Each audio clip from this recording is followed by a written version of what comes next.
Let's now talk about some post-structural influences on critical discourse studies, which are very important recent influences as far as social theory is concerned. Among post-structural influences, Foucault's influence emerges as the most prominent influence.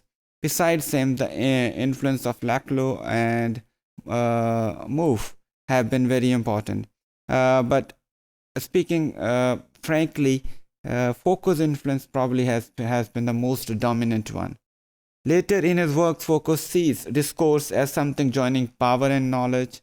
It has a very important role to play with the creation and sustenance of power as well as knowledge. And knowledge at a later stage might become a source of power also. Foucault's views on which inspire the works of CDS include discourse as something which is constitutive of subject, social relationships, objects, and conceptual frameworks. So discourse includes all these things which develop through it. It also focuses on the insistence that discourse practices are interdependent. So discourse does not happen in isolation with other discourses. Rather, we can see that the discourses of a certain topic are interrelated with discourses of the same or similar topics in the past. So there is always a connection between various discourses, and technically speaking, we call it intertextuality in critical discourse analysis. Then, which has been a very important contribution, and it has been a part of many discourse studies recently. The discursive nature of power, that it develops through discourse, maintained through discourse, and then reinforced through discourse. Political nature of discourse is always, usually it is believed, is political. It takes certain side of the social reality, and it cannot cover all sides all the time. So therefore, discourse is essentially political. And the discursive nature of social change. Social change is also developed through the use of language, through the generation of certain discourses and discourse practices. So a change may well be developed or felt through these discursive practices also.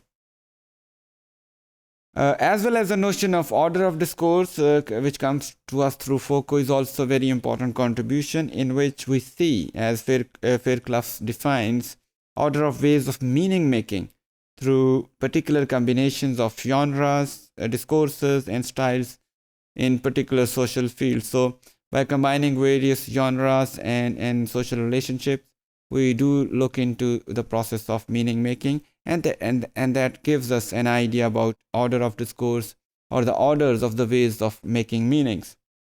Van Leeuwen has drawn on Foucault's concept of discourse as construction of specific aspects of reality. And as I said earlier, Foucault believes that discourses focus on constructing a certain already agreed upon, decided view of reality by the powerful people, usually initiated by the powerful people. So it does not cover entire reality. And then knowledge combining with this, with the notion of discourse as a social practice of legitimation also.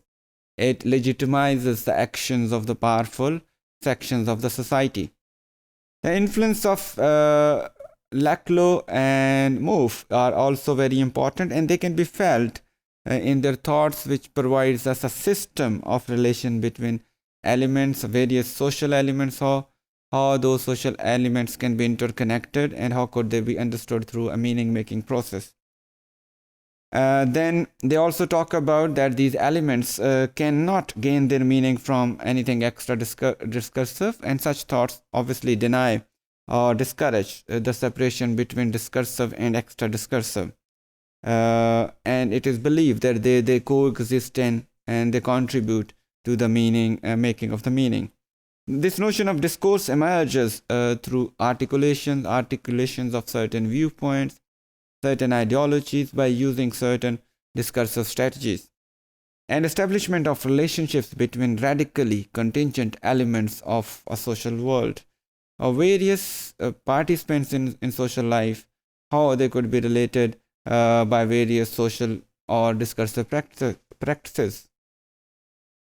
Systems of difference can be partly stabilized around nodal points, which is another central term. So nodal points can be seen as the central points through which a certain discourse can be circled, can be generated, but it will revolve around the same central point. So, for example, in a discourse about environment in the contemporary world, the discourse might revolve around a nodal point of a preservation of the environment or the protection of environment, and other discourses may revolve around it. Articulation creates identities through exclusion of elements. So how it could be the identity of a certain nation or an individual. So articulation, how they are generated through discourses, they do create identities of people and institutions. All social relations are relations of power. This is another thought which was influenced by Laclau and Mouffe. Then Fairclough with his companion also draw on Laclau and Mouffe, viewing their discourse theory as a possibility of joining together Marx, Gramsci's popular concept of power and hegemony, with some post-structural theories of social world. They insist that the social arises out of dialectical relations between semiosis, between discourse and non-discursive aspects that are structural, constrained to contingency of meaning making. So they believed that we can understand social through certain dialectical relations between discourse and non-discourse practices in a society. When we put them together or we study them together in some kind of research. Then recently we have seen that post-structural thoughts and philosophies have also inspired critical discourse analysis in a specific field of feminist critical discourse analysis. And this influence is still ongoing, and we can see some remarkable studies coming ahead.